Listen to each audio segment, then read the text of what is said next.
નમસ્કાર દર્શક મિત્રો, ફરી એકવાર એક એવા વિષય લઈને આજે ચર્ચા કરવાની છે કે જે આમ જોઈએ તો ઘર ઘરને વ્યક્તિ વ્યક્તિને સ્પર્શતો વિષય છે। ગુજરાત રાજ્યની સ્થાપનાથી ચર્ચામાં રહેલો વિષય છે। પહેલી જ ચર્ચા શરૂ કરી બે ઠાકોરભાઈઓએ, એક પ્રિન્સિપાલ ઠાકોરભાઈ ઠાકોર એ 5માંથી અંગ્રેજી શીખવાડવાના મતના હતા અને કોંગ્રેસ પ્રમુખ ઠાકોરભાઈ દેસાઈ એ 8માંથી અંગ્રેજી શીખવાડવાના મતના હતા। એટલે એક ઠાકોરભાઈ 5મા વાળા, એક ઠાકોરભાઈ 8મા વાળા, અને એમાં મગનભાઈ પટેલ ગુજરાત યુનિવર્સિટીના વાઇસ ચાન્સેલર બન્યા અને માતૃભાષા પ્રત્યેની એમની લાગણી એટલી તીવ્ર બની ગઈ કે એમણે ગુજરાત યુનિવર્સિટીમાં ગુજરાતી માધ્યમ કરી નાખ્યું, જે મગન માધ્યમ તરીકે પ્રસિદ્ધ થયું। આ આપણા રાજ્યની સ્થાપનાથી ચાલ્યો આવતો ઇતિહાસ છે અને હજુ ચાલે છે। હર્બર્ટ સ્પેન્સરે કહ્યું છે કે હિસ્ટ્રી રિપીટ્સ ઇટસેલ્ફ, ઇતિહાસ એની જાતે જ પુનરાવર્તિત થાય છે। પણ બીજું કહ્યું છે કે the greatest lesson of history is man does not learn anything out of it। ઇતિહાસનો મોટામાં મોટો પદાર્થ પાઠ એ છે કે માણસ એમાંથી કશું જ શીખતો નથી। ત્યારે આજે ભાષાઓની વાત કરવી છે આપણે, અંગ્રેજી કે ગુજરાતી। તો પહેલા એક જરા નજર રાખી દઈએ વિશ્વમાં સ્થાનિક ભાષાઓ કેટલી બોલાય છે। તો સૌથી પહેલી મેન્ડરિન બોલાય છે ચાઇનામાં, સ્થાનિક ભાષાની વાત કરું છું। 918 મિલિયન એટલે લગભગ 92 કરોડ લોકો બોલે છે। બીજી સ્પેનિશ છે, 46 કરોડ લોકો બોલે છે। ત્રીજી અંગ્રેજી છે, 38 કરોડ લોકો બોલે છે। ચોથી હિન્દી છે, 34 કરોડ લોકો બોલે છે। અને 5મી બંગાળી છે, જે લગભગ 23 કરોડ લોકો બોલે છે। આ સ્થાનિક ભાષાની વાત થઈ, વૈશ્વિક ભાષાની નહીં। વૈશ્વિક ભાષાની વાત આપણે જો કરીએ દોસ્તો, તો વિશ્વમાં સૌથી વધુ બોલાતી ભાષાઓમાં પહેલો નંબર અંગ્રેજી આવે, 113.2 કરોડ લોકો બોલે છે। બીજી મેન્ડરિન ચાઇનીઝ આવે, એ લગભગ અંગ્રેજીના જેટલી જ છે, 111.7 કરોડ। ત્રીજી હિન્દી આવે 61.5 કરોડ। ચોથી સ્પેનિશ આવે 53.4 કરોડ અને 5મી ફ્રેન્ચ આવે 28 કરોડ। આપણે દસાડા દફતરમાં ગુજરાતીનું નામ ક્યાંય છે નહીં અને આપણે ચર્ચા આજે વિશ્વની સૌથી વધારે બોલાતી ભાષા અંગ્રેજી માં બાળકને ભણાવવું કે વિશ્વની ભાષાઓમાં ક્યાંય દસાડા દફતરમાં નામ ના હોય એ મગન માધ્યમવાળી ગુજરાતી ભાષામાં આપણે બાળકને ભણાવવું, પ્રશ્ન બહુ કપરો છે દોસ્તો। અને એના માટે આપણી સાથે ચર્ચા કરવા માટે પણ એક એવી જબરજસ્ત ધુઆધાર નિષ્ણાતોની પેનલ છે કે તમે આજે આ ચર્ચા પૂરી થશે ત્યારે નિશ્ચિત કરી નાખ્યું છે કે મારે મારા બાળકને શેમાં ભણાવવું છે। માતૃભાષાની મહત્તા માટે ચંદ્રકાંત બક્ષી એવું કહે છે કે જગતમાં કોઈ અક્કલવાળી પ્રજા બાળકને પહેલો કક્કો માતૃભાષા સિવાયનો શીખવતી નથી। આપણે પણ કહીએ છીએ બાળપોથીનો બીજો અક્ષર બા બા બા, કલમનો ક ને ખડિયાનો ખ, ગણપતિનો ગ, એ આપણે પણ શીખવાડીએ છીએ બાળકને, ગુજરાતીમાં શીખવાડવું હોય તો। એટલે ચંદ્રકાંતભાઈ કહે છે કે જગતમાં કોઈ અક્કલવાળી પ્રજા બાળકને પહેલો કક્કો માતૃભાષા સિવાયનો શીખવતી નથી। વિચાર, સ્વપ્ન, લાગણી, રુદન અને ક્રોધ જેવા આવેગો જે ભાષામાં રજૂ થાય તે શિક્ષણનું શ્રેષ્ઠ માધ્યમ ગણાય, આવું આપણા એક મૂર્ધન્ય સાહિત્યકાર કહે છે। ઘરમાં બોલાતી ભાષા એ જ શિક્ષણનું શ્રેષ્ઠ માધ્યમ છે। મનોવૈજ્ઞાનિકો, બાલ માનસશાસ્ત્રીઓ, બાલ રોગ ચિકિત્સકો પણ માને છે કે ઘર અને નિશાળની ભાષા જુદી પડે ત્યારે બાળક મૂર્જાય છે, લઘુતા ગ્રંથિનો ભોગ બને છે, ક્યારેક તો ઘેરી માનસિક હતાશાનો ભોગ બને છે, તેનો બૌદ્ધિક વિકાસ પણ રૂંધાય છે। જાપાન અને જર્મનીમાં સર્વેક્ષણો થયા છે તેના તારણોમાં જણાયું છે કે માતૃભાષાના માધ્યમમાં ભણનારાની સ્ટ્રેસ કેપેસિટી વધારે હોય છે, જે તેને જિંદગીના બધા પડકારો ઝીલવા માટે સક્ષમ બનાવે છે. અંગ્રેજી ભાષાનો વધુને વધુ પ્રચાર કરવા માટે ચીનનું ઉદાહરણ આપવામાં આવે છે કે આજે ચીનમાં પણ લોકો અંગ્રેજી બોલતા શીખી રહ્યા છે, પણ એ લોકો ભૂલી જાય છે કે ચીનમાં સમાન સ્કૂલ વ્યવસ્થા રચાઈ છે જે ચાઇનીઝ પણ એટલી જ અગત્યતાથી શીખવાડે છે. ઇઝરાયલ જેવડો ટચુકડો દેશ હિબ્રુમાં બધું ચલાવે છે, પણ એ જેવો દેશ બન્યો કે દુનિયાભરની રિસર્ચ આજે દુનિયામાં ગમે ત્યાં થઈ હોય તો ઇઝરાયલ એને ટ્રાન્સલેટ કરીને હિબ્રુમાં રૂપાંતરિત કરીને ઉપલબ્ધ બનાવે છે. એટલે ઇઝરાયલ કે જે આપણા દેશના 10મા ભાગમાં પણ નથી આવતો તેવો દેશ વિજ્ઞાનના ક્ષેત્રમાં આપણાથી ઘણો આગળ છે. આપણાથી 10 ગણા વધુ નોબેલ પુરસ્કારો મેળવ્યા છે. તેનું કારણ માત્ર એક જ છે કે તે દેશના બાળકો માતૃભાષામાં શિક્ષણ મેળવે છે. તે જ રીતે રશિયા, ફ્રાન્સ, ચીન, જર્મની દેશોમાં એમની જ માતૃભાષામાં શિક્ષણ આપવામાં આવે છે. આ બાબત આપણા પણ કેટલાય જે ટોચ પર પહોંચેલા વૈજ્ઞાનિકો છે કે ટોચ પર પહોંચેલા નિષ્ણાતો છે, આજની પેનલ સમેત એમાંના ઘણા બધાએ કલમનો ક અને ખડિયાનો ખ ઘૂંટ્યો છે. આ બાબત આજે આપણે નક્કી કરવી છે. આપણી પાસે એક એવી વિદ્વાન પેનલ છે. ધોળકિયા સાહેબને ઓળખાણ આપવાની ગુજરાત સમાચાર ટીવીના દર્શકો માટે જરૂર નથી, પણ એ ઉચ્ચ પ્રકારના શિક્ષક છે. મૃગેશભાઈ, એમને પણ ગુજરાતની પ્રજાની કોઈ ઓળખાણ આપવાની જરૂર નથી. મનોવૈજ્ઞાનિકોમાં એક ખૂબ મોટા ગજાનું નામ એટલે ડૉક્ટર મૃગેશ વૈષ્ણવ. ત્યાં પછી આપણી સાથે જોડાયા છે કિરીટભાઈ જોશી. એ પણ આપણા ગુજરાત સમાચાર ટેલિવિઝનના દર્શકો માટે નવા નથી. શિક્ષણવિદ છે, રાજ્ય અને રાષ્ટ્રીય એવોર્ડ વિજેતા શિક્ષક છે. ત્રણેય નિષ્ણાતોનું સ્વાગત કરીને પહેલો પ્રશ્ન શરૂઆત આજે કરીશું મૃગેશભાઈ આપનાથી. કારણ કે બાળક ઉપર ભાર આવે છે, બાળક મુરઝાય છે, બાળકને મુશ્કેલી પડે છે, ઘરમાં અંગ્રેજી બોલાતી ના હોય, પાડોશમાં અંગ્રેજી બોલાતી ના હોય, મા બાપ 2 પૈસા કમાયા હોય અથવા તો ઉચ્ચ મધ્યમ વર્ગમાં દેખાદેખી સાધે રોગ પડે પડને લાધે રોગ એમ બાળકને અંગ્રેજી માધ્યમની સ્કૂલમાં મૂકી દીધો હોય. શું માનવું છે આપનું? બાળકના ઉપર આની શું અસર થાય? એક મનોવૈજ્ઞાનિક તરીકે આપ શું કહેશો? જયનારાયણભાઈ, આપે પૂર્વ ભૂમિકા એવી બનાવી છે કે આનો જવાબ તો માત્ર એક જ આપી શકાય કે માધ્યમ ગુજરાતી હોવું જોઈએ. પણ હું આને થોડો વધારે વિશ્લેષણાત્મક રીતે એનો જવાબ આપવા માંગુ છું. આપણે અહીંયા આ પ્લેટફોર્મ પર ઘણી બધી વાર ચર્ચા કરી ચૂક્યા છીએ, તો હું જો એ પ્રશ્ન અહીંયા રજૂ કરું કે કોરોનામાં લોકડાઉન જરૂરી હતું કે કેમ, અથવા તો હવે લોકડાઉન આપવું જોઈએ કે કેમ, એ જે બેધારી તલવાર જેવો જે પ્રશ્ન છે એવો જ આ પ્રશ્ન છે કે અંગ્રેજી માધ્યમમાં ભણાવવા જોઈએ કે ગુજરાતી માધ્યમમાં ભણાવવા જોઈએ. એક શાયર જે કહી ગયા છે કે મોહબ્બતના સવાલોના કોઈ ઉત્તર નથી હોતા અને જો હોય છે તો એટલા સદ્ધર નથી હોતા. મળે છે કોઈ એક જ પ્રેમીને સાચી લગન દિલની, બધાએ ઝેર પીનારા કઈ શંકર નથી હોતા. એવી રીતે આ માધ્યમના સવાલોના આ 2 ઠાકોર ભાઈઓ અને ત્યાર પછી ગુજરાતની સ્થાપનાથી અત્યાર સુધી આવેલા કોઈ પણ લોકો એના જવાબો આપી શક્યા નથી. સૌથી પહેલી આપે મારા પર જવાબદારી નાખી છે, તો એક મનોચિકિત્સકની દ્રષ્ટિએ મારે બધા સંશોધન સાથે સંમત તો થવું જ પડે કે બાળક એની માતૃભાષામાં જો ભણે તો એનો વિકાસ થાય.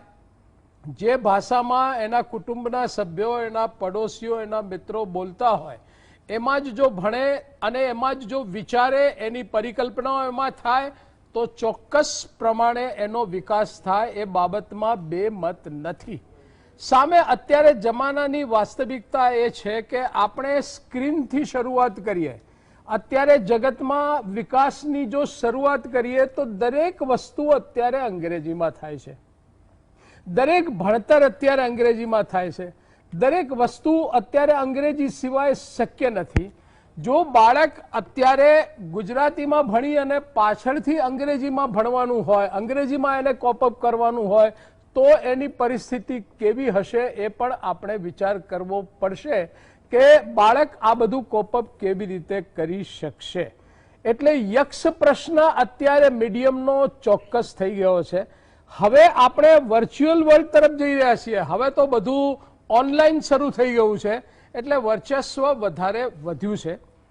તકલીફની વાત એ છે કે જે રીતે રશિયાએ બધી વસ્તુ ટ્રાન્સલેટ કરી, આપે કહ્યું કે ઇઝરાયેલે હિબ્રુ ભાષામાં બધું ટ્રાન્સલેટ કર્યું, એ રીતે આપણે આપણી ભાષાને મહત્વ આપવાનું ચૂકી ગયા.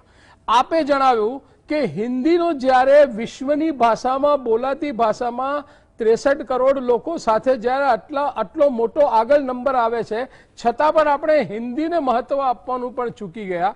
એની સરખામણીમાં ગુજરાતીનો તો ક્યાંય નંબર પણ આવતો નથી અને આપણે ગુજરાતીમાં ટ્રાન્સલેટ કર્યું જ નથી.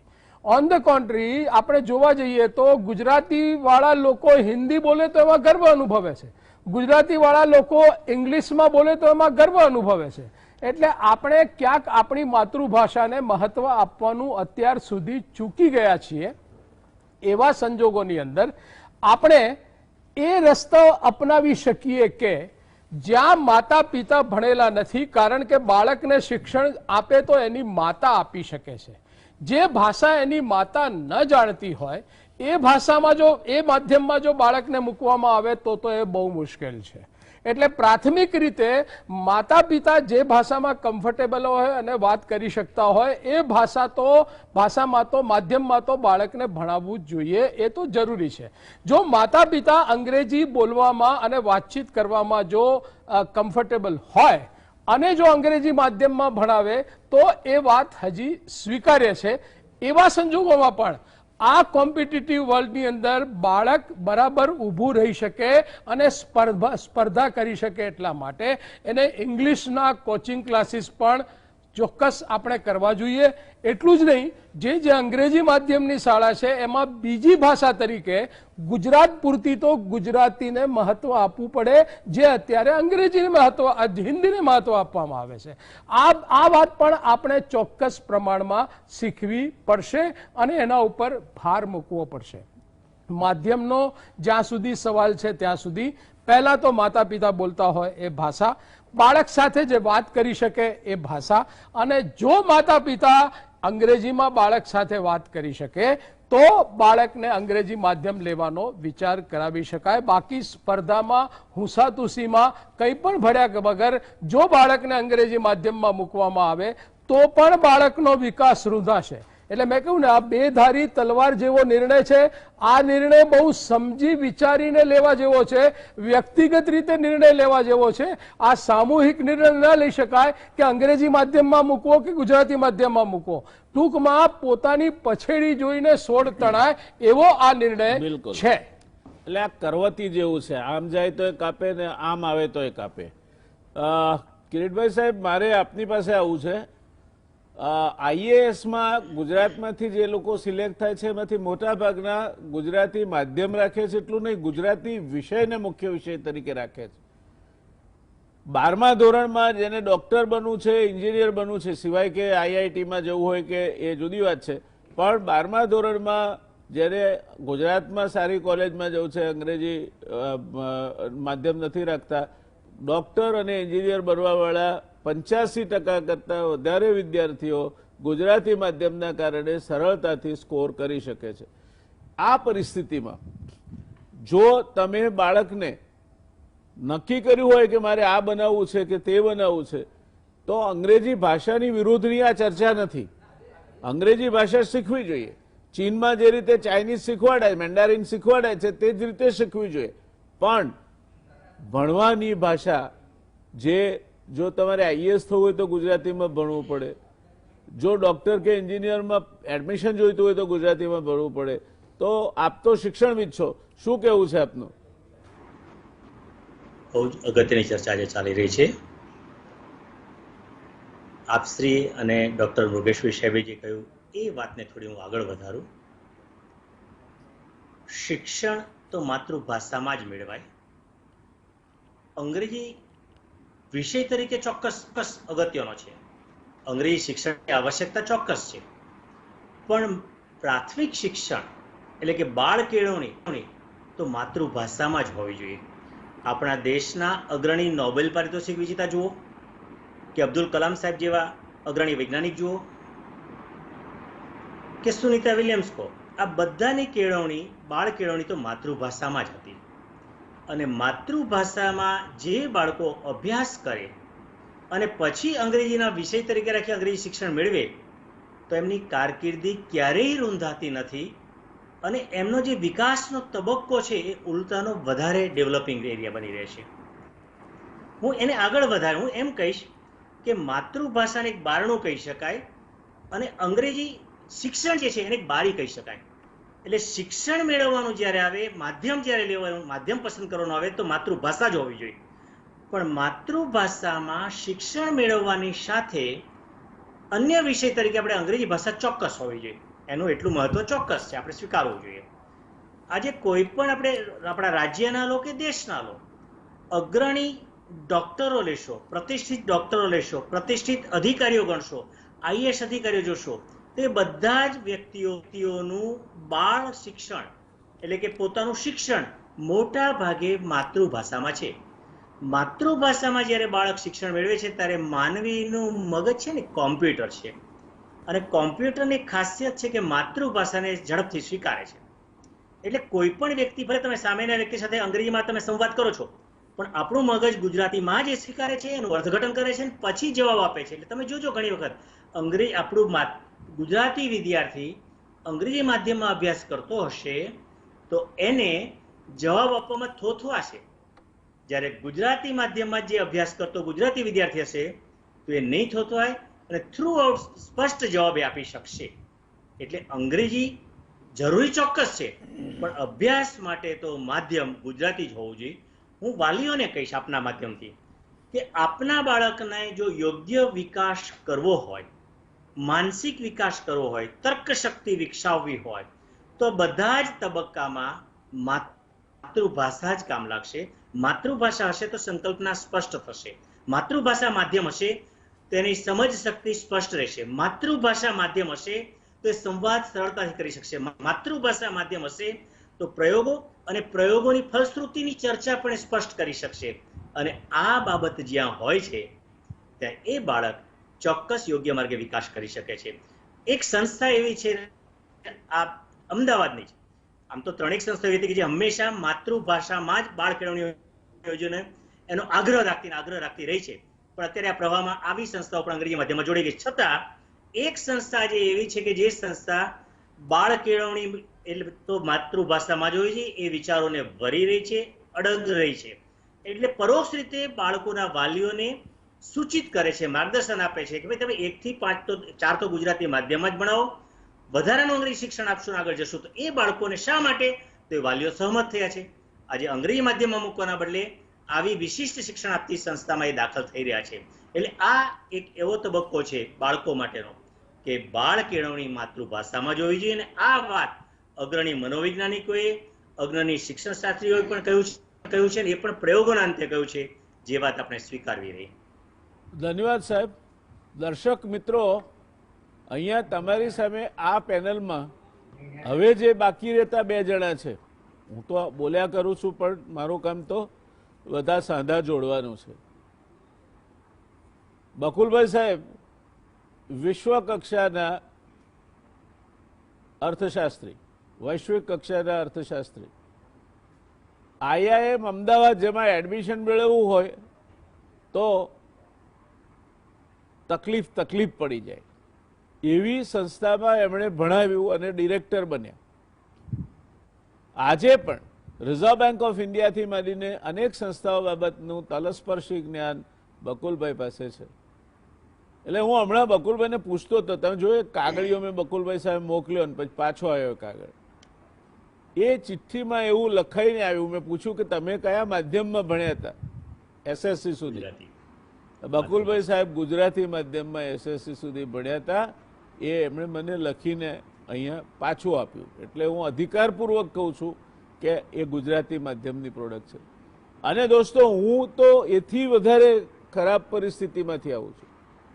6 ધોરણ 3 ઓરડામાં બેસતા હોય, 3 શિક્ષક ભણાવતા હોય એવી શાળામાં 6ઠ્ઠા ધોરણ સુધી, ત્યાર પછી 7મું ધોરણ બીજી એક શાળામાં, અને ત્યાર પછી ગુજરાતી માધ્યમમાં 11મા ધોરણ સુધી ભણ્યા પછી સીધો સ્કાયલેબની માફક વડોદરા યુનિવર્સિટીમાં જઈને પછડાડો, ત્યારે મને ખબર નહોતી કે આ પીટી શૂઝ, કેનવાસ શૂઝને કહેવાય, ચેરી બ્લોઝમ ફૂલનું નામ છે કે બૂટ પોલિશનું એ ખબર નહોતી, અને બિલક્રીમ ખવાય કે માથામાં નખાય તે પણ ખબર નહોતી.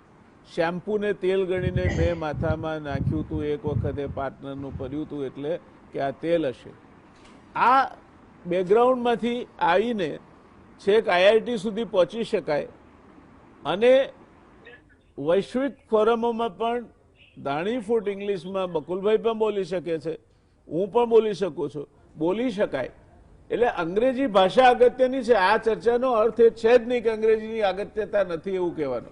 આ ચર્ચાનો અર્થ બાળકને બચાવવાનો છે. આખી એ ચર્ચા એ ભાષા કેન્દ્રિત નથી દોસ્તો, બાળક કેન્દ્રિત છે. તમારા બાળકનું બાળપણ તમારે ના લઈ લેવું હોય તો એને માતૃભાષામાં ભણાવો.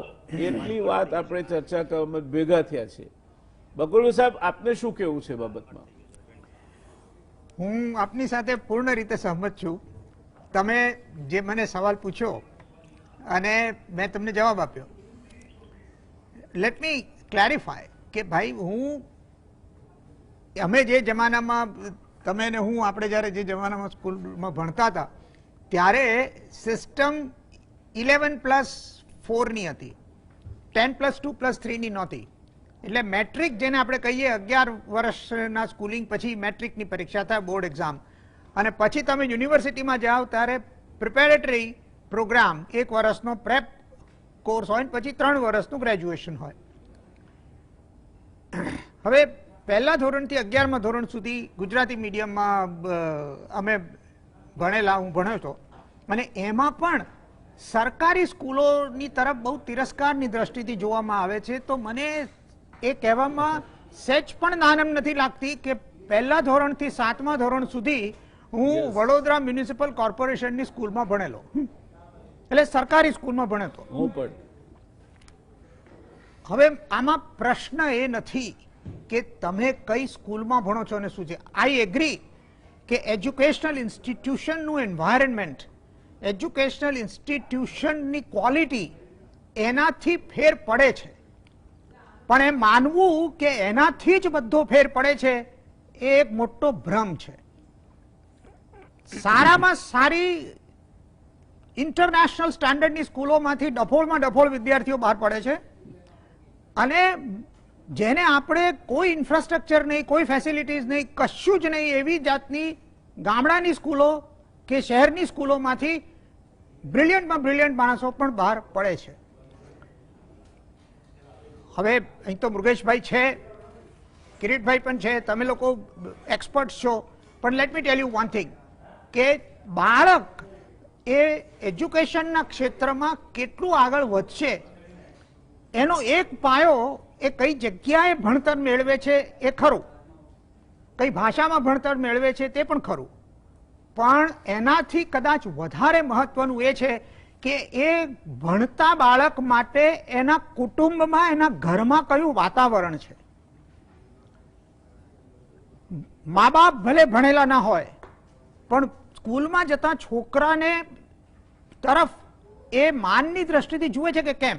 નાનું બાળક દોડતું સ્કૂલમાંથી પાછું આવે અને ઉત્સાહભેર સ્કૂલમાં શું થયું તેની વાત કરે, અને ઘરમાં કોઈને એની પડી જ ના હોય.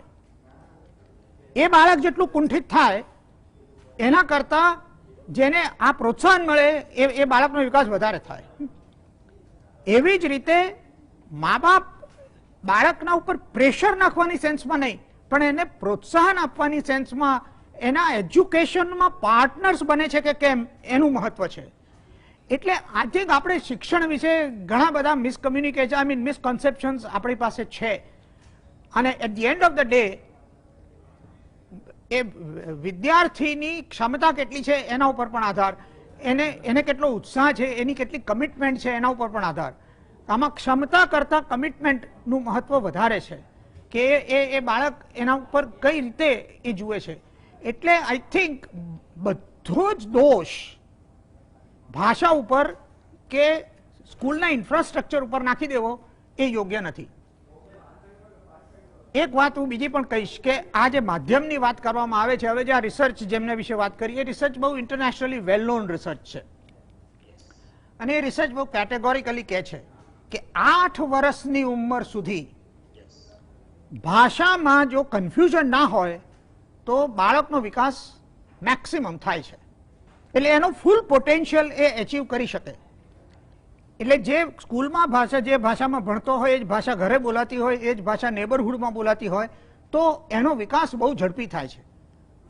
પણ આના કરતાં વધારે મહત્વની વાત એ છે કે માતૃભાષામાં 8 વર્ષની ઉંમર સુધી જે બાળક શીખે એની બીજી બધી ભાષાઓ શીખવાની ક્ષમતા ઘણી વધી જાય છે. દેટ મીન્સ કે 8 વર્ષની ઉંમર સુધી જે માતૃભાષામાં ભણ્યો હોય એ અંગ્રેજી વધારે ઝડપથી શીખશે, એ હિન્દી વધારે ઝડપથી શીખશે. આ પણ રિસર્ચે એસ્ટાબ્લિશ કર્યું છે. અને બીજું કે એજ્યુકેશન તરફ એની રુચિ વધારે હોય એની પ્રોબેબિલિટી પણ વધે છે. એટલે ધેરફોર ઇટ ઇઝ, મનોચિકિત્સકની દ્રષ્ટિથી તમે જુઓ તો it's a matter of child psychology, પણ આ રિસર્ચ આ વસ્તુ બતાવે છે. એટલે જેને આપણે હાઇબ્રિડ સિસ્ટમ કહીએ કે ભાઈ તમે, એટલે મારા હિસાબે પ્રાઇમરી એજ્યુકેશન, દેટ મીન્સ આપણી સિસ્ટમમાં જોઈએ તો 4થા ધોરણ સુધી, પ્રાથમિક શિક્ષણ સુધી, 4થા ધોરણ સુધી તો માતૃભાષામાં ભણે એમાં કશો જ વાંધો નથી. ત્યાર પછી માઇગ્રેટ થવું, એ જે તમે કહ્યું ને બે ઠાકોર ભાઈઓ વચ્ચેનો પ્રોબ્લેમ કે 5માંથી કે 8માંથી, એટલે હવે હું મગનભાઈ પણ ખરા, ના, એટલે હું 8મા ધોરણમાં આવ્યો ત્યારે સરકારી સ્કૂલમાંથી પ્રાઇવેટ સ્કૂલની અંદર એડમિશન લીધેલું અને 8મા ધોરણથી અમારે ત્યાં અંગ્રેજી એક કમ્પલસરી સબ્જેક્ટ તરીકે હતો. પણ પ્રશ્ન એ છે કે અંગ્રેજી તરફ તમે કેટલા સિરિયસ છો. અને જેમ તમે MS યુનિવર્સિટીમાં ભણ્યા તેમ હું પણ MS યુનિવર્સિટીમાં ભણ્યો. હવે fortunately, in spite of every effort of the government machinery to do the maximum damage two Baroda university, at least 60s થઈ શક્યું નહોતું. You said that. I today only wrote a piece on this. એટલે બરોડા યુનિવર્સિટીમાં ગુજરાતી માધ્યમ હોવું જોઈએ એનું મોટી ઝુંબેશ ઉપડેલી અને એ નહોતી. હવે બરોડા યુનિવર્સિટી આમાં મારા જેવા વિદ્યાર્થીઓને કે જેમણે મેટ્રિક ગુજરાતી મીડિયમમાં કર્યું હોય એને પ્રેપમાં, એટલે કે 12મું જે આમાં કહીએ સેન્સમાં, એમાં ઓપ્શન આપતા હતા કે તમારે જે ભાષામાં લખવું હોય લખો, પરંતુ ફર્સ્ટ યરથી તો અંગ્રેજી કમ્પલસરી હતું.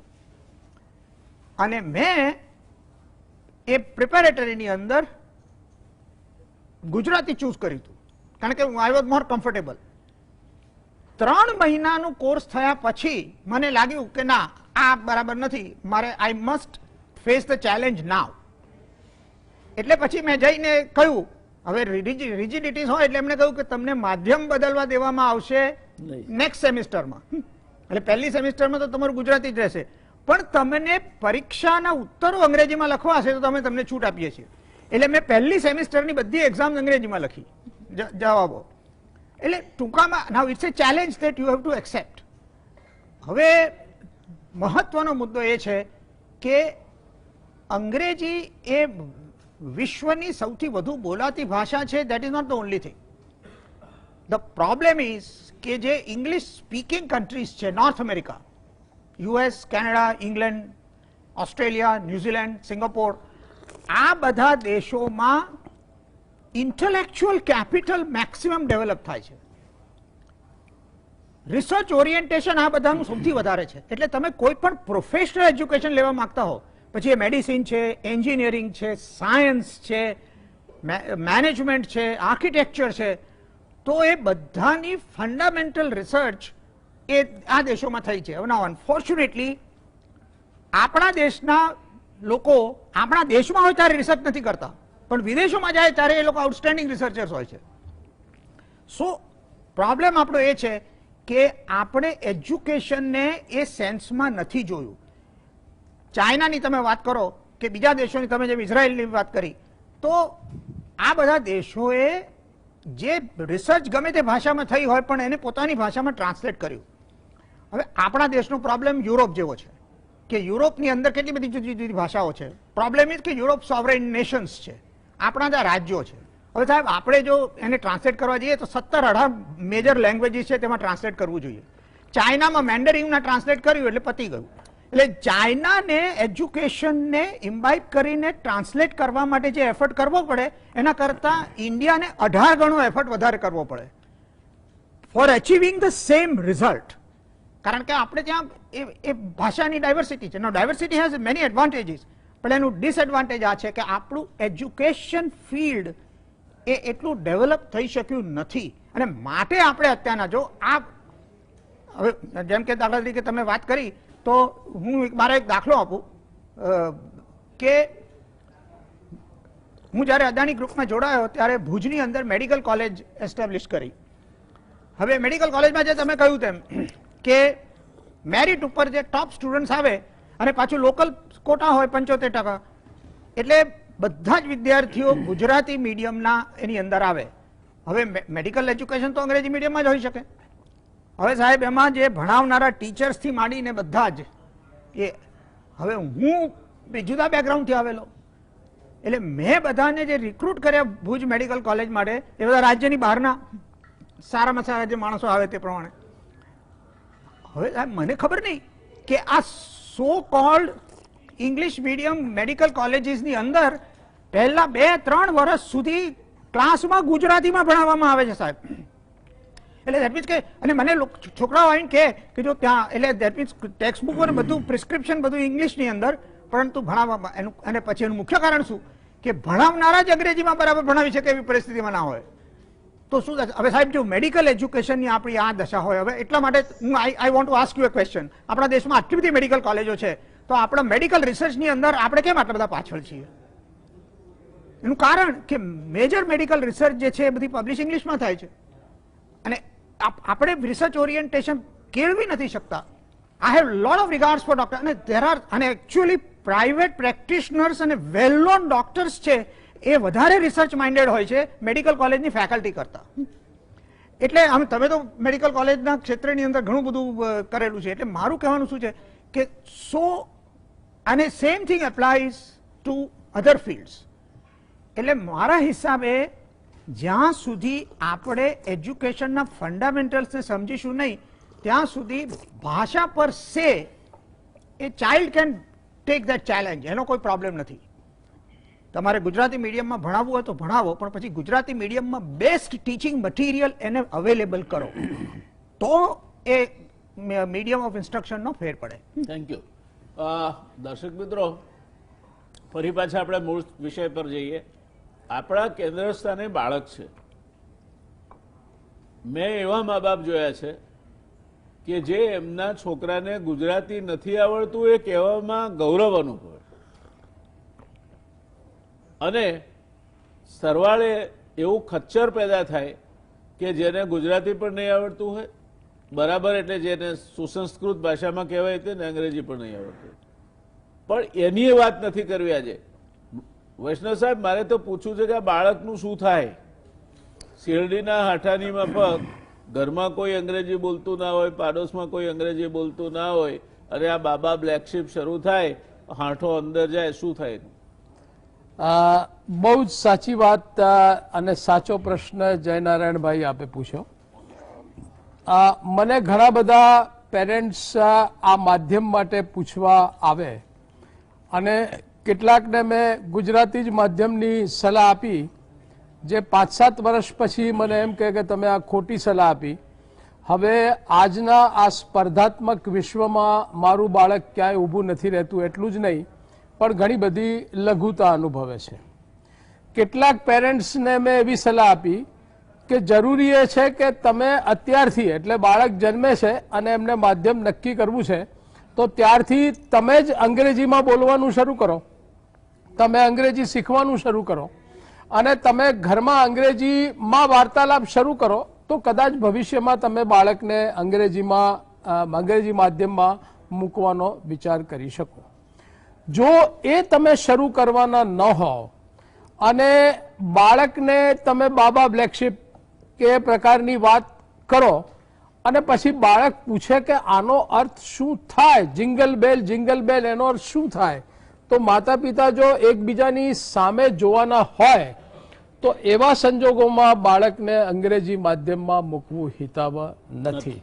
માત્ર દેખાદેખીને કારણે અથવા સમાજમાં પોતાનો માન મર્તબો કે મોભો વધે એટલા માટે જ અંગ્રેજી માધ્યમમાં મૂકવું એ વ્યાજબી નથી.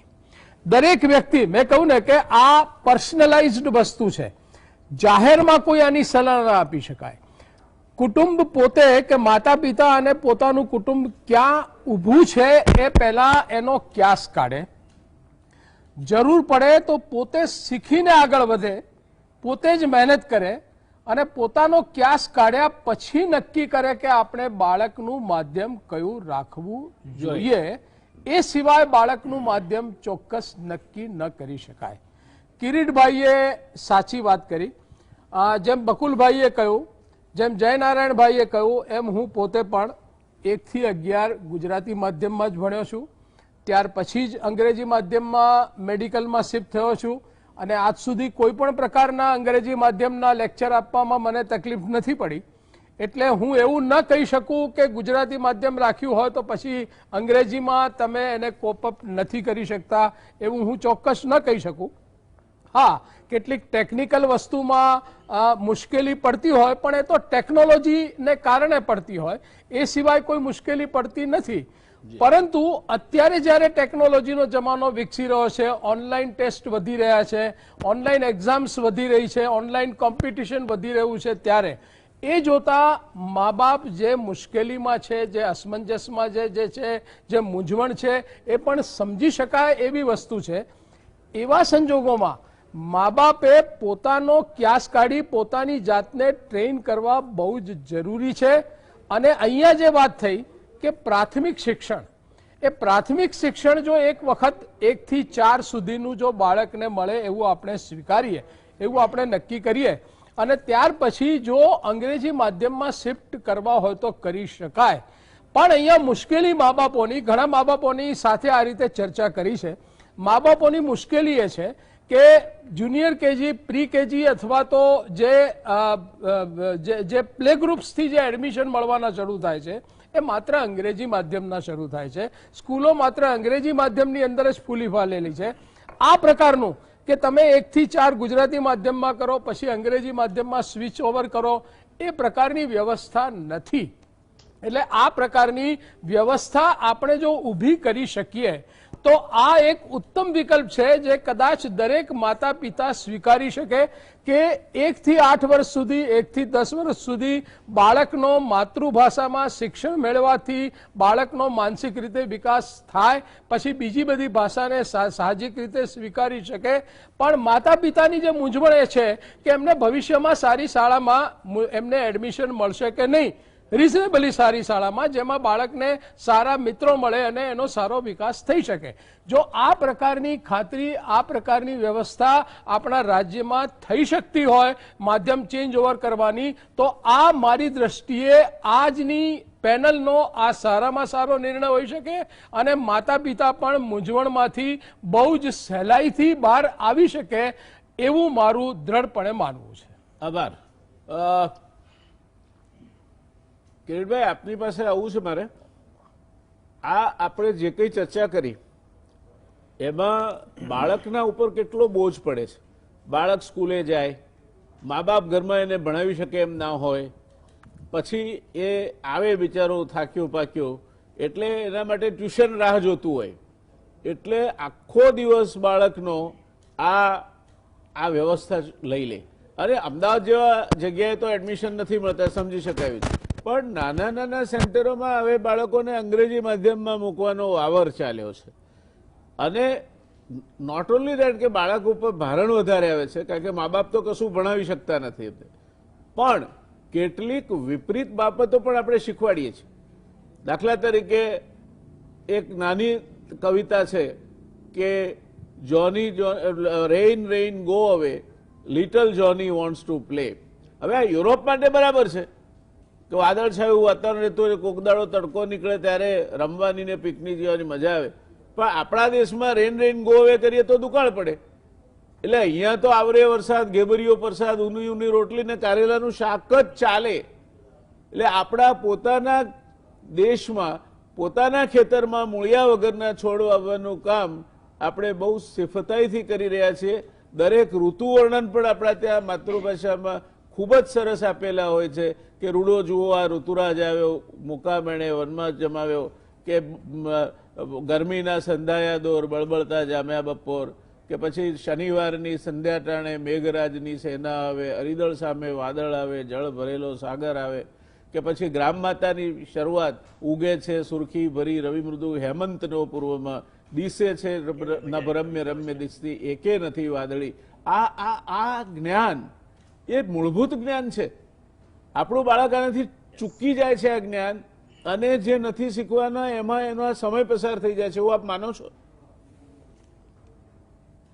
હા, બિલકુલ 100% સાચી વાત છે. આજકાલ સમાજમાં એવું બને છે કે કેટલીક વખત દેખાદેખીથી એના ફાયદા કે ગેરફાયદાનો વિચાર કર્યા વગર દોરવાઈ જાય છે. અને એના કારણે ઘણી વખત એવું બને છે કે બાળકો અંગ્રેજી માધ્યમ માટે ક્ષમતા ધરાવતા નથી અને છતાં અંગ્રેજી માધ્યમની શાળામાં બાળકને મૂકે છે. વાલીઓને એવું છે કે મારું બાળક અંગ્રેજી માધ્યમમાં અભ્યાસ કરશે તો તે સારી સિદ્ધિ પ્રાપ્ત કરી શકશે, સારી ડિગ્રી મેળવી શકશે, એને સારું સ્ટેટસ મળશે, સારા અભ્યાસમાં પ્રવેશ મળશે. પણ ખરેખર વાલીઓનો આ ભ્રમ છે. આવી કોઈ જ હકીકત બનતી નથી.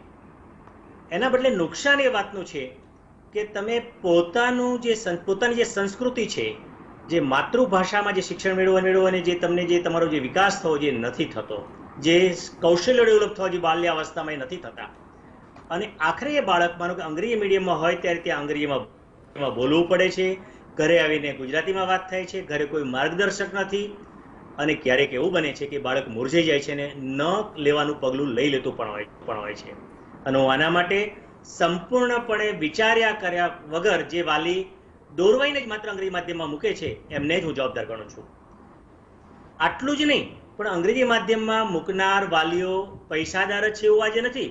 શાકભાજીનો ટોપલો લઈને બેઠેલી બહેન પણ અંગ્રેજી મીડિયમમાં બાળકને મૂકી દે છે. એને ભલે આવક એની મહિનાની 10,000 કે 15,000, છતાં એ 5,000ની ફી ભરવા તૈયાર છે, કારણ કે એને ખ્યાલ નથી કે માતૃભાષાનું મહત્વ શું છે, અંગ્રેજીનું શું છે. એટલે કે ઘણી વખત તો પ્રચાર એવા પ્રકારનો થાય છે, માર્કેટિંગ એવું થાય છે કે જેના કારણે આવા અભણ માણસો પણ અંદર દોરવાઈ જાય છે. આર્થિક નુકસાન થાય છે, શારીરિક નુકસાન થાય છે, માનસિક નુકસાન થાય છે, અને બાળકની કારકિર્દી રોડાઈ જાય છે. હા, હું મારી વાક્યને સ્પષ્ટતા કરી દઉં. અંગ્રેજીનું મહત્વ ચોક્કસ છે. અંગ્રેજી નિગ્લેક્ટ કરી શકાય નહીં. અંગ્રેજી ભાષા અગત્યની છે. મેં પહેલા જ કહ્યું હતું કે માતૃભાષા એક બારણા જેવું સ્થાન છે મકાનની અંદરના. એ બારણામાંથી તમે આવજાવ કરી શકો, બહુ સરળતાથી આવજાવ કરી શકો. અને અંગ્રેજી માધ્યમ, અંગ્રેજી ભાષા છે વિષય તરીકે, એનું સ્થાન એક બારી જેવું, જ્યાંથી તમે ડોકિયા કરી શકો, બહારનું તમે અવલોકન કરી શકો. એમ અંગ્રેજી માધ્યમના બદલે ગુજરાતી માધ્યમમાં ભણેલો વિદ્યાર્થી અંગ્રેજી વિષયનો નિષ્ણાત બને, અંગ્રેજીનું શિક્ષણ મેળવે તો એ પોતાની ઉચ્ચ કારકિર્દી મેળવવામાં સફળ રહે છે. જેમ કે આપણી પેનલમાં રહ્યા ડોક્ટર બકુલભાઈ સાહેબ, ડોક્ટર વ્યાસ સાહેબ, એવી રીતે આપણા અગાઉ પણ મેં કહ્યું એ પ્રમાણે સીવી રાવન સાહેબ, ડોક્ટર અબ્દુલ કલામ સાહેબ, આ બધા એના ઉદાહરણો છે કે જેઓ માતૃભાષામાં આપણા વૈષ્ણવ સાહેબ પણ ઉત્તર ગુજરાતમાં ભણીને પછી ડોક્ટર થયા છે. વેરી ગુડ, અભિનંદન. તો આ એક અગત્યની વસ્તુ. પણ મને એવું લાગે છે વ્યાસ સાહેબ કે આપના જેવા પ્રબુધો આપણી પેનલમાં છે કે બીજા બહાર પણ ઘણા બધા એવા પ્રબુધો છે, બધાએ આવી સામાજિક જે ન્યુસન્સ છે, દૂષણ છે, એની ચર્ચા હું તમારા જાહેરમાં કરીએ છીએ, ખૂણામાં ઉભા રહીને કરીએ છીએ, પણ એને વેગ નથી આપતા. આ વેગ આપવાની જરૂર છે, તો જ આપણે રાજ્ય અને રાષ્ટ્રને મદદરૂપ થઈ શકશું, રાષ્ટ્રીય ભાવના વિકસાવી શકશું, અને સાચો નાગરિક, રાષ્ટ્રીય ભાવનાને વરેલો નાગરિક આપણે આપી શકશું, એવું હું માનું છું. ધન્યવાદ. બકુલભાઈ સાહેબ, આપણે આજકાલ એવી ફેશન થઈ ગઈ છે કે કોઈના ઘરે જઈએ અને આપણે ગુજરાતીની વાત કરતા હોઈએ તો બહુ ગૌરવપૂર્વક ગૃહલક્ષ્મી કે ગૃહસ્વામી એમ કે અમારા પિન્ટુને તો ગુજરાતી નથી આવડતું, એને અંગ્રેજી જ ફાવે. હવે એનું અંગ્રેજી કેવું જોરદાર હોય છે તે આપણે સાંભળીએ તો ખબર પડે. તો આ મારા પિન્ટુને ગુજરાતી નથી આવડતું એ મેન્ટાલિટીમાંથી એને આપણે દલપતરામની પેલી કવિતા આબુના વર્ણનવાળી છે આપણે તો સાંભળીએ છીએ. તિથિ પૂનમે શોભિતા સહજ ટાણે બન્યા ઘંટ બે સૂર્યને સોમ જાડે દિશે દેવ હાથી કહે કોઈ કેવો દીઠો આજ આબુ ગિરિરાજ એવો. આ કઈ ભાષામાં તમારી ભાષા સિવાય તમને આટલું સરસ વર્ણન મળવાનું હતું? તો આ મારા પિન્ટુને ગુજરાતી નથી આવડતું એનું શું આપની સલાહ છે એ જરા કહો ને. આ જે તમે કહ્યું ને જેને હું કહીશ કે સ્નોબિશ, જેને આપણે અંગ્રેજી ભાષામાં કહીએ કે આ એક સ્નોબિશ એટીટ્યુડ છે.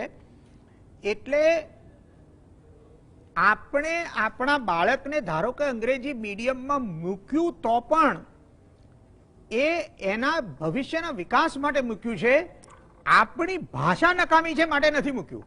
એટલીસ્ટ એ વાતની ક્લેરિટી જો મા બાપમાં હોય તો. પરંતુ આમાં ધીસ ઇઝ વોટ જ્યારે સ્નોબ ઇફેક્ટ થાય ત્યારે આવી બધી વસ્તુઓ ભૂલાઈ જાય. પરંતુ હું એકાદ બે મેજર પોઈન્ટ્સ રેઝ કરવા માંગુ છું. પહેલું કે જે લોકો અંગ્રેજી મીડિયમમાં નથી ભણ્યા અથવા જે મા બાપો ભણેલા નથી કે ઘણું ઓછું ભણ્યા છે કે જેને કહેવાય કે લિટરેટ નથી, વાંચી શકે એવા મા બાપો નથી, એ પણ પોતાના બાળકોને અંગ્રેજી મીડિયમમાં મૂકવા માંગે છે. અને હવે આ રાઇટ ટુ એજ્યુકેશન એક્ટની અંદર ઇકોનોમિકલી ડિપ્રાઇવ્ડ સેક્શનને માટે 25% સીટો જે રિઝર્વ થઈ છે એ જેને માટે જાત જાતના માલ પ્રેક્ટિસીસ પણ થાય છે એડમિશન માટે, એમાં પણ આ બધા લોકોને અંદર એડમિશન મળતા હોય છે. એટલે એમાં એક જાતની એન્કરેજમેન્ટ મળે છે આ ટ્રેન્ડને. હવે સાહેબ આપણે હંમેશા બધી વસ્તુઓ બાળકની દ્રષ્ટિથી જ વિચારીએ છીએ. લેટ મી બી ડેવલ્સ એડવોકેટ અને મા બાપની દ્રષ્ટિથી વિચારીએ. જસ્ટ ઇમેજિન કે ઓછું ભણેલા મા બાપ જેમને અંગ્રેજી બોલતા જ નથી આવડતું, બંને મજૂરો છે, એમણે પોતાના બાળકને અંગ્રેજી મીડિયમમાં મૂક્યું. Now there are two scenarios. The child will succeed or fail. જો ચાઇલ્ડ ફેલ થશે એટલે કે દેટ મીન્સ કે the child will not develop, તો એ ફ્રસ્ટ્રેટ થશે અને એમાંથી જે પર્પઝ છે તે સર્વ થવાનો નથી. હવે જો ચાઇલ્ડ સક્સીડ થશે તો અને અંગ્રેજી પિકઅપ કરશે અને ઘણું એ થશે તો સાહેબ હું તમને કહું કે 90% કેસમાં એ બાળક 12-13 વર્ષનું થશે ત્યાં સુધી એ પોતાના મા બાપ તરફનો રિસ્પેક્ટ ગુમાવી દેશે. કારણ કે એને લાગશે કે આ જ મહત્વનું છે. સાહેબ આના ઉપર પિક્ચરો આવેલી છે. ઇંગ્લિશ ફિલ્મની અંદર શ્રીદેવી પ્લેઝ ધ મધર કે જેને અંગ્રેજી નથી આવડતું અને એની છોકરી એ ઇંગ્લિશ મીડિયમમાં ભણે છે. એ પેરેન્ટ ટીચર મીટિંગમાં માને લઈ જવા નથી માંગતી, બાપ અવેલેબલ નથી માટે. એટલે આપણી આ પરિસ્થિતિ છે અને આપણે આ એંગલથી જોતા જ નથી. હવે પેલા ગરીબ મા બાપનું આ બાળક એકમાત્ર મૂડી છે અને શું આપણે કયું સોશિયલ ફેબ્રિક ને કયું સોશિયલ ઇન્ફ્રાસ્ટ્રક્ચર ઊભું કરી રહ્યા છીએ કે જેની અંદર તમે એટલે આના કોન્સિક્વન્સીસનો આ એંગલથી પણ લોકો વિચાર કરતા નથી. બીજું કે ચોથા ધોરણ સુધી બાળકને ગુજરાતી મીડિયમમાં, આપણે ગુજરાતની વાત કરીએ તો હવે મારા હિસાબે એજ્યુકેશન પોલિસી ઉપર ઘણી વાતચીત થાય છે અને આપણું રાજ્ય એજ્યુકેશનમાં બહુ પ્રોગ્રેસિવ છે એવું કહેવા માંગે છે. તો હું એમ કહું કે એક સિમ્પલ પોલિસી ઇનોવેશનનો સવાલ છે.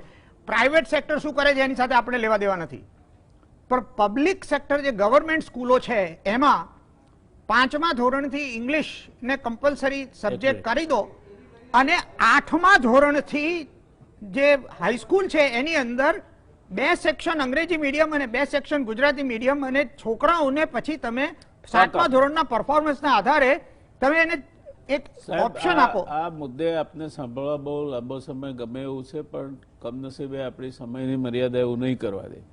દોસ્તો, ખૂબ મોટો વિષય છે. અમે ખાલી તમને એક સેમ્પલ તમારી સામે રજૂ કર્યું છે, તમને વિચારનું ભાથું મળે એટલા માટે, અને એ વિચાર જગાવવાનું કામ અમે કર્યું છે આજે એવું અમે માનીએ છીએ. એથી આગળ કંઈ નહીં. સાહેબે જે કહ્યું એમાં એક નાનો સૂર પુરાવતા મારે કેવું છે, મારો જ એક મિત્ર દડી દડિયાળી ભણેલા નથી પણ સારું એવું કમાયો, દીકરાને આબુ બોર્ડિંગ સ્કૂલમાં મૂક્યો અને એક દિવસે દીકરો 8મા ધોરણમાં કે 9મા ધોરણમાં તો હું બેઠો તો એના બાપાને કે તમને આમાં ખબર નહીં પડે, આ જો તમારો દીકરો કહેવાનો હોય તો તમે દીકરો ખોઈ બેસો એ પ્રકારની પરિસ્થિતિનું નિર્માણ થાય. માટે અંગ્રેજી ભાષા શીખવી જ જોઈએ, પણ સાથે સાથે માને મૂકીને માસીની આંગળી પકડવા ના જવાય એટલું યાદ રાખીએ. એ વાત સાથે આપણે આજની ચર્ચાની પૂર્ણાહુતિ કરીશું. શુભરાત્રી દર્શક મિત્રો, મજા આવી. બકુલભાઈ સાહેબ, વૈષ્ણવ સાહેબ, કિરીટભાઈ સાહેબ, આપ ત્રણેયનો ખૂબ ખૂબ આભાર, ધન્યવાદ. શુભરાત્રી, શબ્બા ખેર. મળીશું કાલે વળી પાછા એક નવા વિષય સાથે. આવજો.